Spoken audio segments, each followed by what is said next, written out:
Bonjour et bienvenue dans cette première vidéo de notre cours de méthode quantitative. Dans la vie de tous les jours, on oublie qu'on est fréquemment mis en face de résultats découlant de méthodes quantitatives. Par exemple, dans ce dessin humoristique du chat, on nous présente le résultat d'une étude sous forme de pourcentage qui fait appel dans le vocabulaire des méthodes quantitatives au concept de variation relative particulièrement, concept que nous verrons cette session. Voici une rapide introduction à notre cours. Pour commencer, nous essaierons de définir la notion de méthode quantitative. Nous verrons comment et pourquoi quantifier, quelques pièges associés à la quantification, comment la quantification s'intègre dans les recherches en sciences humaines, et je reviendrai sur la présentation générale du cours de cette session. Mais que sont les méthodes quantitatives? Eh bien, ce sont des méthodes utilisant les nombres afin de décrire, mettre en relation et expliquer certains phénomènes d'ordre social ou individuel, et parfois même, quand cela est possible, pour tirer des conclusions sur une population entière à partir d'informations sur un petit nombre d'individus.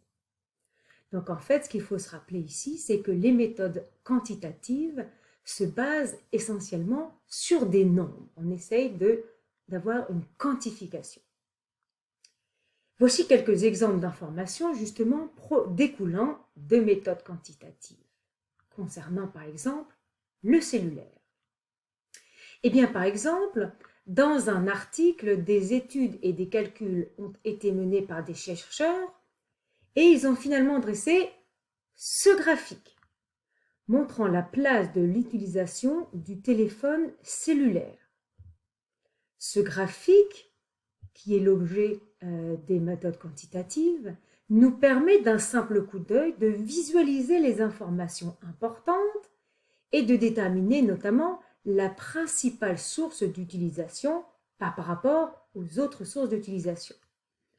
Notamment, si je regarde l'ensemble des petits rectangles, eh bien, on se rend compte que l'utilisation du téléphone cellulaire permet aux personnes de se rendre sur Internet, d'aller sur les réseaux sociaux, d'écouter de la musique, de jouer à des jeux, etc., etc. Et celle qui ressort, l'utilisation la plus importante, si on veut dire, c'est aller sur Internet. Donc là, on a un graphique qui nous permet d'illustrer des résultats. D'autres articles n'illustrent pas nécessairement les résultats par des graphiques, mais se limitent à faire ressortir un nombre, une mesure qui a été jugée représentative par rapport à toutes les autres. Cette mesure peut être une proportion. Par exemple, dans cette phrase, on sait que 3/4 des adolescents dorment avec leur téléphone portable allumé. La mesure peut être un pourcentage. Dans un plus grand article, on sait par exemple que 89% des personnes interrogées qui ont un cellulaire disposent d'un forfait texto illimité. L'information qui pourrait être importante, à part une proportion, un pourcentage ou un graphique, ça pourrait être une moyenne. Nous verrons ainsi dans cette session différentes mesures que l'on peut calculer dépendamment des situations. Bon, alors finalement, pourquoi quantifier? Voici d'un point de vue philosophique l'extrait du Petit Prince d'Antoine de Saint-Exupéry. Eh bien, pourquoi on quantifie? Parce que les grandes personnes aiment les chiffres. Les grandes personnes aiment quantifier. C'est ça que ça veut dire, quantifier, utiliser des chiffres. Quand vous leur parlez d'un nouvel ami, elles ne vous questionnent jamais sur l'essentiel. Elles ne vous disent jamais quel est le son de sa voix, quels sont les jeux qu'il préfère, est-ce qu'il collectionne les papillons. Ce serait tout ceci des informations de nature plutôt qualitative plutôt que quantitative. Dans ces informations-là, on n'a pas d'informations à quantifier. À l'inverse, les personnes vous demandent quel âge a-t-il, combien a-t-il de frères, combien pèse-t-il, Combien gagne son père? Donc on cherche à avoir des renseignements avec des nombres. Alors seulement elle croit le connaître. Elles sont comme ça, il ne faut pas leur en vouloir. Les enfants doivent être indulgents envers les grandes personnes. Bon, alors voilà une raison pour laquelle on a envie de quantifier, c'est pour avoir une information pour connaître des informations sur différentes choses. D'un point de vue pratique, quantifier permet de synthétiser. En effet, grâce à un seul nombre, on peut avoir une vision globale d'un comportement.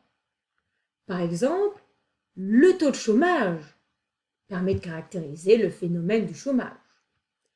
La cote R permet de mesurer la capacité d'un étudiant de cégep à réussir des études universitaires. L'indice de développement humain permet de mesurer le niveau de développement humain d'un pays. Quantifier facilite aussi la comparaison. Ça permet de dégager des tendances générales.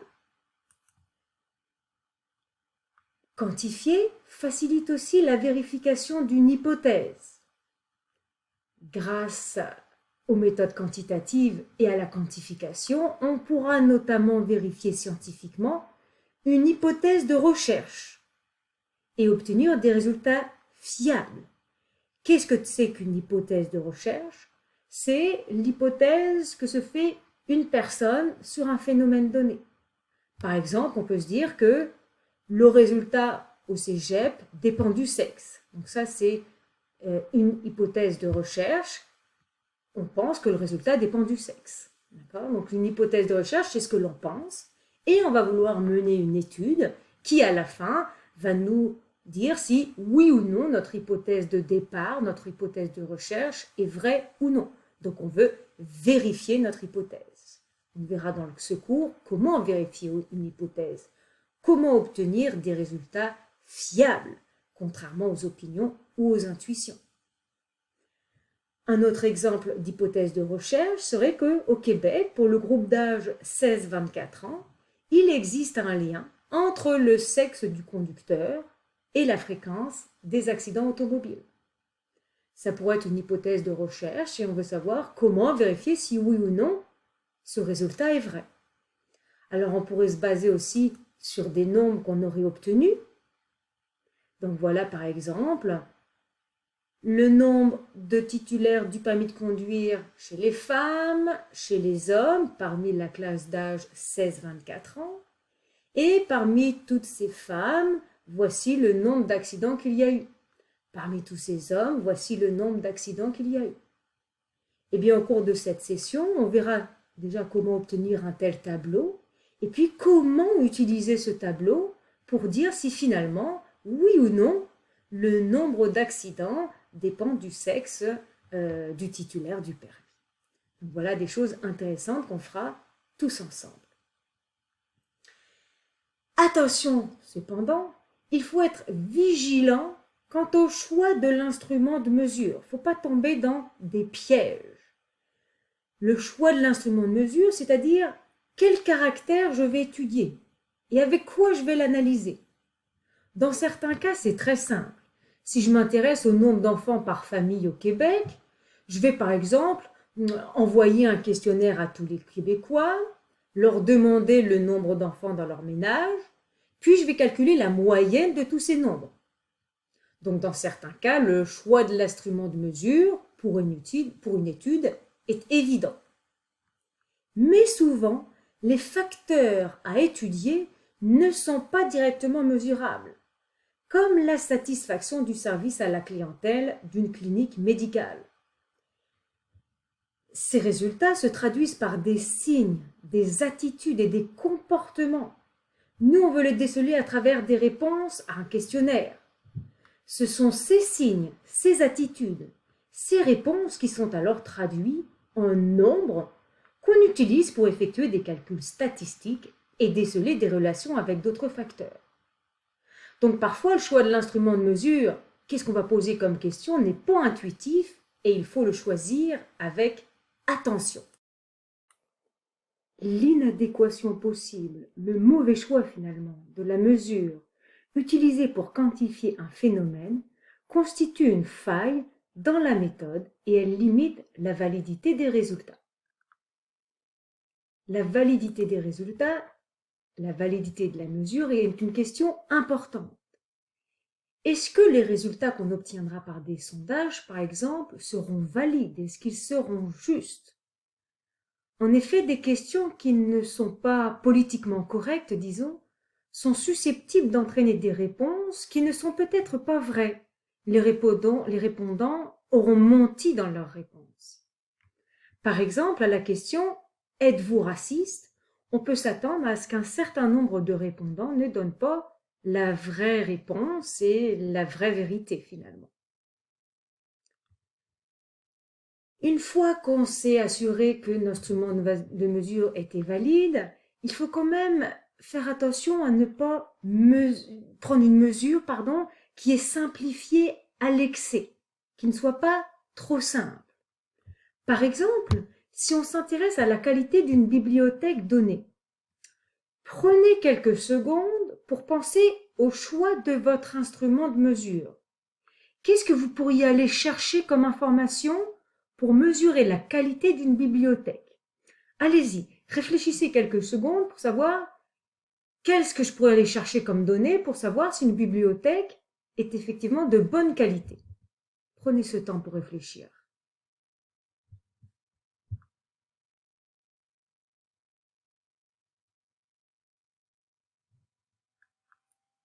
Bon, alors comment on pourrait vérifier si une bibliothèque est de qualité ou non? Peut-être que vous vous êtes dit, je vais chercher le pourcentage d'adhérents de la bibliothèque dans la ville. Ou bien vous vous êtes peut-être dit, je vais regarder la quantité de livres empruntés par année dans cette bibliothèque. Peut-être que vous avez pensé à regarder la fréquence de visite des adhérents ou le nombre de volumes que contient cette bibliothèque. C'est tous des possibilités qui pourraient nous permettre de donner des informations quant à la qualité effectivement d'une bibliothèque. Mais est-ce qu'une seule de ces réponses, est-ce qu'une seule de ces questions va me donner toute l'information? Donc, tout ça pour dire que, de manière générale, il faut faire très attention à ce que l'on calcule et comment le calculer, pour être sûr d'avoir les informations le plus juste possible pour laquelle les personnes nous auraient répondu la chose la plus réelle.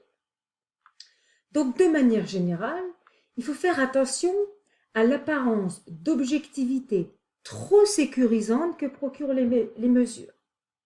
Attention à ne pas tirer trop vite des conclusions avant d'avoir bien vérifié que les questions sont adéquates et suffisantes pour répondre à la question que l'on se pose. Alors, finalement, comment la quantification s'intègre dans la recherche en sciences humaines? Eh bien, dans le transparent suivant, on va voir des exemples d'études en sciences humaines qui utilisent forcément des méthodes quantitatives. Eh bien, voilà par exemple, une étude pourrait être le travail rémunéré pendant les études au cégep. On voudrait dresser un état de situation et de liens existants avec la réussite scolaire. Une autre enquête québécoise pourrait s'intéresser aux activités physiques, sportives et de loisirs, voir leur impact sur la santé par exemple. On pourrait vouloir faire un portrait de la violence dans les écoles secondaires montréalaises, voir l'enjeu pour l'éducation à la santé. On pourrait aussi s'intéresser à quelques caractéristiques associées à l'utilisation des services de garde à contribution réduite dans la dernière décennie. Voici donc plusieurs sujets d'études en sciences humaines qui utiliseraient les méthodes quantitatives. Voyons à présent les étapes de la recherche, dans quel ordre et ce sur quoi on doit prêter attention. La première étape d'une recherche est la détermination de l'hypothèse de recherche ou de l'objectif de recherche. On en a parlé précédemment. L'hypothèse de recherche, c'est ce que vous pensez être vrai. Par exemple, vous pouvez penser que le travail rémunéré a une influence négative sur le travail, sur les résultats scolaires. Et donc, dans ce cas, on veut mener une étude qui va nous dire au final si oui ou non mon hypothèse de recherche était vraie ou si à l'inverse, le travail rémunéré n'a pas d'influence négative sur les résultats scolaires. Donc, une fois cette première hypothèse de recherche bien écrite, la deuxième méthode consiste à déterminer notre méthode d'investigation. La méthode d'investigation, essentiellement, c'est savoir si l'on va utiliser une méthode qualitative ou une méthode quantitative. Donc, voici quelques exemples de méthodes qualitatives. Des entrevues de groupe où on leur pose des questions générales, une analyse historique, une histoire de vie qu'une personne pourrait nous expliquer. Tout ceci sont des méthodes plus qualitatives et générales. Des exemples à présent de méthodes quantitatives. Eh bien, pour dresser une méthode quantitative, on va procéder de manière un petit peu plus rigoureuse par des enquêtes, des expérimentations, donc mener une expérience du début à la fin, ou faire des recherches documentaires qui utiliseraient notamment des registres statistiques. Ici, on me précise que l'expérimentation, qui fait partie des méthodes quantitatives, est la seule méthode permettant de démontrer l'existence d'un lien de cause à effet entre deux variables. On reviendra à l'existence de liens entre deux variables par la suite. Une fois que l'on a choisi sa méthode d'investigation, dans ce cours, on s'intéressera aux sujets pour lesquels on choisit une méthode quantitative. On veut pouvoir, à l'étape suivante, construire notre instrument de mesure. Donc, savoir quelles questions on va se poser, qu'est-ce qu'on veut mesurer. Une fois qu'on sait ce que l'on veut mesurer, on trouve les bonnes questions associées et l'étape suivante consiste à collecter l'ensemble des données. Par exemple, on a distribué des sondages à plusieurs personnes et après on récupère toutes les données que les répondants nous ont données. À partir de ces données, à l'étape suivante, on veut vouloir les traiter, les analyser et savoir les interpréter. Donc ceci est une des grandes parties sur lesquelles on va s'intéresser dans ce cours de méthode quantitative. Une fois qu'on a tout traité, tout analysé, l'étape suivante consiste à dresser une conclusion. Et une fois que notre conclusion est faite, pourquoi ne pas diffuser des résultats avec, par exemple, la publication dans un journal, dans un manuel, quelque chose comme ceci. Donc, les trois étapes, la quatrième, la cinquième et la sixième, sont celles qui vont vraiment nous occuper dans ce cours de méthode quantitative. D'accord. La présentation du cours maintenant. Donc rapidement, quel est l'objectif du cours de méthode quantitative? Qu'est-ce qu'on va aborder comme notion plus particulièrement? Le fonctionnement, le plan d'évaluation, le matériel obligatoire, il a déjà été vu au premier cours de la session, donc j'y passerai assez rapidement sur ces points-là. Les objectifs du cours de méthode quantitative sont principalement les deux suivants. Le premier, outiller l'étudiant afin qu'il devienne un citoyen capable de comprendre les informations de nature quantitative auxquelles il est confronté dans son quotidien et ainsi pouvoir porter un jugement éclairé.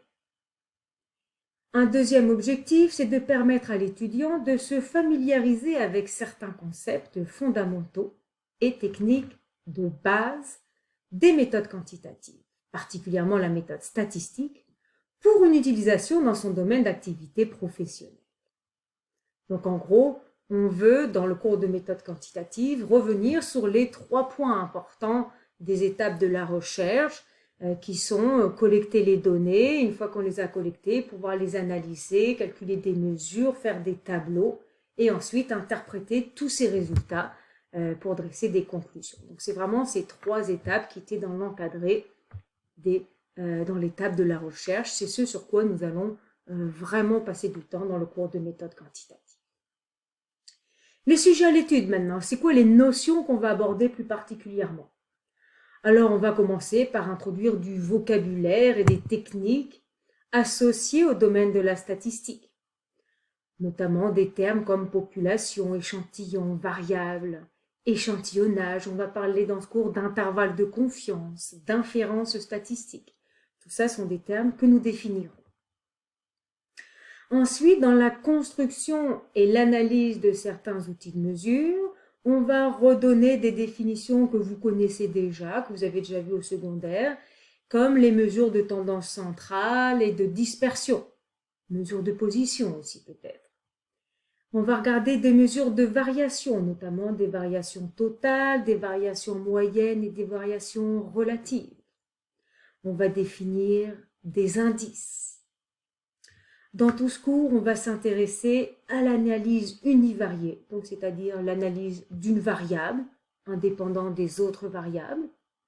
Pour une variable, on veut peut-être calculer la moyenne générale, faire un graphique, donc tout ça c'est de l'analyse univariée. Puis on va s'intéresser à l'analyse bivariée, donc l'étude de liens justement entre 2 variables.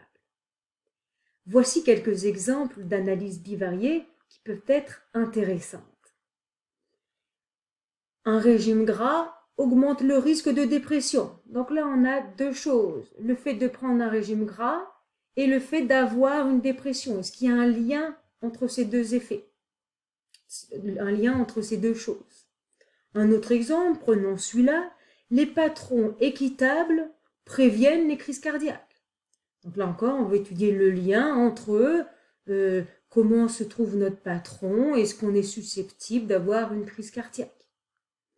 Un dernier lien que je vais lire avec vous d'études bivariées, ce serait que l'exposition aux lignes à haute tension augmente les leucémies infantiles. Donc là, on se demande s'il y a un lien entre l'exposition aux lignes et la leucémie infantile.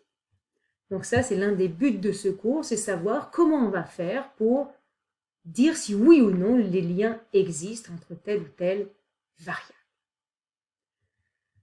Pour le fonctionnement du cours à présent, ça aussi on en aura parlé dans le plan de cours, donc là vous avez les points que je fais défiler assez rapidement. Pour ceux qui voudraient y revenir, je vous suggère de mettre pause et de reprendre les points, mais tout a été fait et énoncé dans les plans de cours. Ça c'est le tableau des évaluations avec les pondérations et les moments de rencontre approximatoires. Tout ceci, j'en ai parlé lors du premier cours en début de session. Donc, si vraiment vous voulez les reprendre ici, vous pouvez mettre pause dans cette vidéo avec aussi le volume obligatoire, la calculatrice, etc. Eh bien, écoutez, c'est ce que je voulais vous dire dans cette première vidéo. Alors, je vous souhaite une bonne session.